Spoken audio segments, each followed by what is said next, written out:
Hello again. We've been meddling around with the cameras and I'm trying a different one today. This is the old TechNet camera. That's the one I originally bought. I was trying to find a driver for it to get better control of it, and it's so old I can't find a driver, so I don't know how long I've had this camera. It's a little round one with lights on, but anyway, we'll see how it goes with this story and what the end result is. So I've done the story once.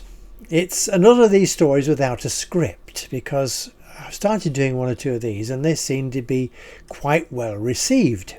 The number of people looking at the site has increased, so and looking at the stories, so I'm just hoping that this is something that you like. So we've got this old camera and we'll see how I get on with the with this story. The first attempt, I got the camera sound and my USB microphone, which is down here. I got them on at the same time, so the whole story, fortunately it's not very long, was a mess. So here we go again. We can start with this now. The story then is called When the SH1T Hit the Light Switch.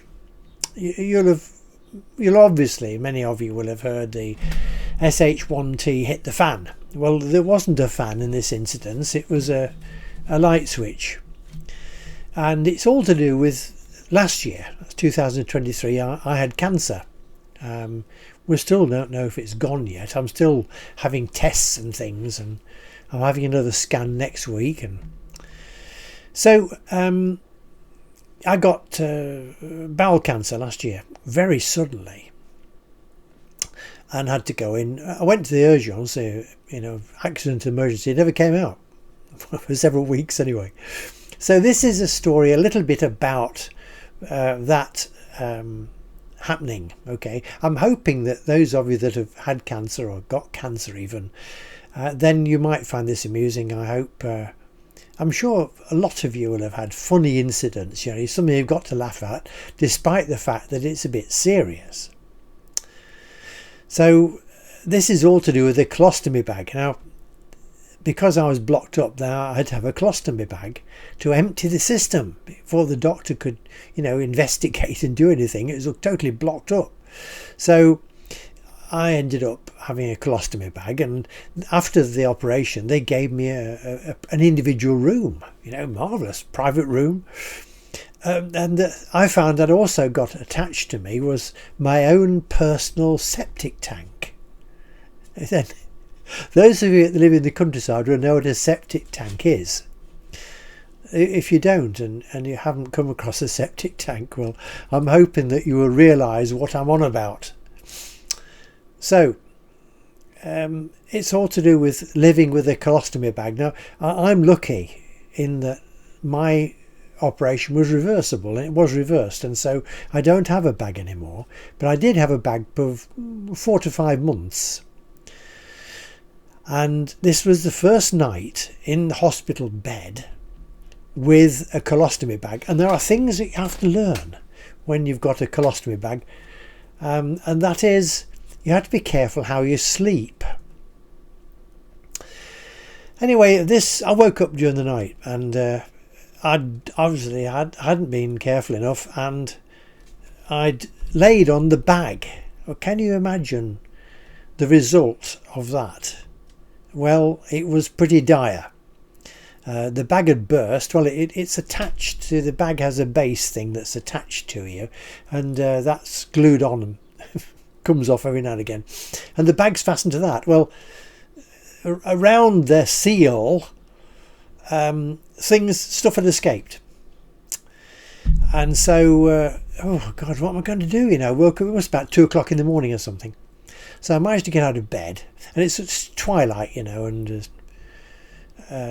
had no light, so my hands were just a little bit dirty at the time, having investigated what the problem was with my hands. Then I realised that really I had to be a little bit careful where I put them. So I got out of bed and I worked my way towards the corner of the room where the shower and toilet and everything else is, in the corner, in a little room. And I know just outside the door there was a light switch. So I got my hand on the wall and was feeling around for this light switch, and eventually found it. Popped the light on, which is the light that goes it's in the shower. So I could open the door and I was exposed to full light. And I'd press, oh yes, also now in there, there's where the shower is, there's a pull cord, with a red thing on it, you know, if in case of emergency, pull this cord. So I pulled that, and I started taking my clothes off and slung them on the floor in the shower, and put the shower on to try and get myself a bit cleaner. Then the nurse came, the night nurse. She's a lovely lady. I saw her a lot later that year. Not because I had similar incidents, but she was on nights a lot while I was in hospital from time to time. And so this was the first time she'd had to come to my aid. Oh my goodness, she said, or something like that in French. And by that time I'd got my clothes off and I'd piled them in the corner, and I was got the shower on to try and get myself cleaned up. And she stripped the bed and went and got some clothes for the bed, and then she came back and dealt with me. Well, she had to take the colostomy bag off, and we cleaned up around it and everything, and she got me a new one and got me fixed up and cleaned up and reattached to my septic tank. And then I sat on the edge of the bed and just relaxed for a bit before trying to go back to sleep. She was ever so good and very understanding. And she didn't give me any aggro at all about lying on my colostomy bag and squeezing everything out of it all over the bed. So you see, that was how the SH1T got on the light switch. And in fact, he stayed on the light switch. The nurse gave it a bit of a cursory wipe with a J-cloth thing on her way out. But when the lady came to clean the room, they'd clean the rooms every day, you know. Nice ladies that do it. I've not seen a man doing it. And I said, oh, I'm ever so sorry about that. Oh yes, she said, I heard about your incident last night. We've all heard about your incident last night. And I said, well, there's still a bit around the light switch. So she did give the light switch and the wall around it a bit of extra treatment with her, you know, cloths with all the disinfectants and stuff on it, and wriggled it all around the switch itself so that anybody else who came to touch it wasn't in for a shock. So that, I hope that brings a smile, give you something to smile at. I did learn not to lie on the colostomy bag in future. So there we are. You live and learn. You're learning something new every day, aren't you? So I can tell you more about it later, but eventually, yeah, the system got emptied and got treated and whatever. Now, I'll do a bit more about that another time. So in the meantime, if you like what we're doing, then think about giving us a like. That would be very good.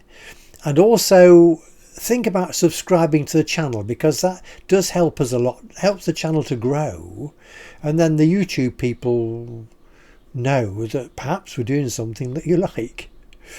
So there we are. Think about subscribing to the channel and give us a like. And until the next time, thanks for being with us, and cheerio.